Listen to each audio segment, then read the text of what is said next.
अगर आपको ये कहानी पसंद आए तो प्लीज़ मेरे चैनल को सब्सक्राइब कीजिए, लाइक कीजिए, कमेंट कीजिए। एक राजा था और उसकी दो पत्नियां थी। एक बहुत काली थी और एक बहुत गोरी थी।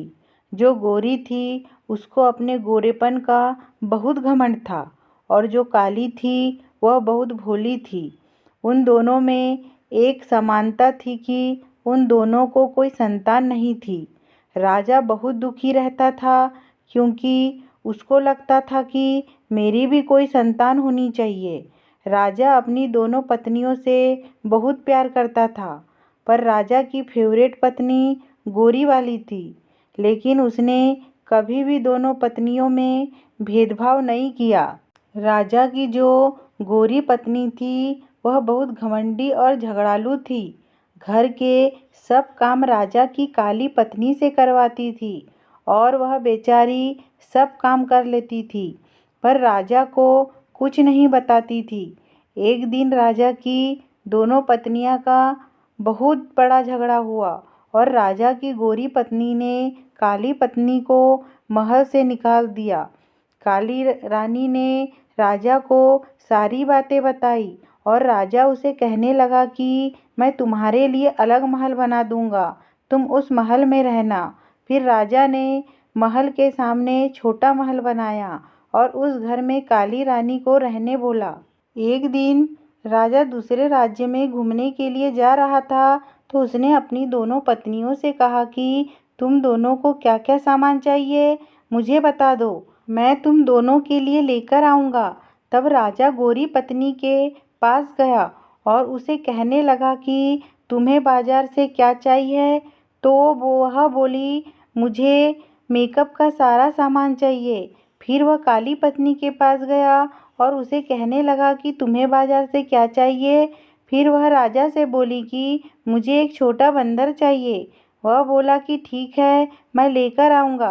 कहकर राजा वहाँ से चला गया। अगले दिन राजा दूसरे राज्य गया और उसने वहाँ से सारा सामान ले आया और अपनी दोनों पत्नियों को उनका सामान दे दिया। राजा की काली पत्नी उस बंदर को देखकर बहुत खुश हो गई। वह बंदर उस रानी का सारा काम करता था, उसके साथ खेलता भी था। वह काली रानी उस बंदर को अपने बच्चे जैसा प्यार करती थी। एक दिन अचानक काली रानी बहुत बीमार हुई, पर उसे देखने राजा नहीं आया। बंदर को बहुत गुस्सा आया और वह राजा के महल चला गया।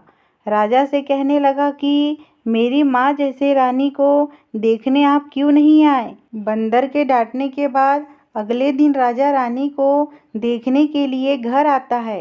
दवाई और खाने पीने की चीज़ें देकर चला जाता है। वह रानी उस बंदर को बताती है कि मुझे संतान होनी चाहिए थी।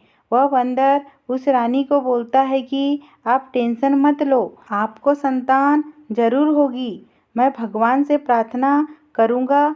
अगले दिन वह बंदर घर से गेहूं का आटा लेकर मंदिर जाता है और गेहूं के आटे को गूंदता है और उसमें 2 आँखें, 1 नाक, 2 हाथ, 2 पैर ऐसे बनाता है और भगवान से प्रार्थना करता है।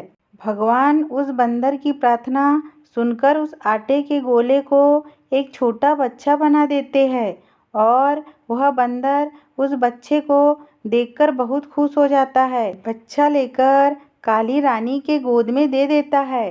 काली रानी उस बच्चे को देखकर बहुत खुश हो जाती है, बंदर का शुक्रिया करती है। राजा को खबर मिलती है कि काली रानी को बच्चा हो गया। राजा बहुत खुश हो जाता है, उसकी खुशी का कोई ठिकाना नहीं रहता। ढोल नगाड़े लेकर रानी के घर जाता है, उसे महल आने के लिए कहता है। काली रानी खुशी से अपने बच्चे को लेकर महल जाती है और राजा उस गोरी रानी को घर से निकाल देता है और काली रानी को अपने पास रख लेता है। इस कहानी से हमें यही सीख मिलती है कि कभी भी किसी बात का घमंड नहीं करना चाहिए।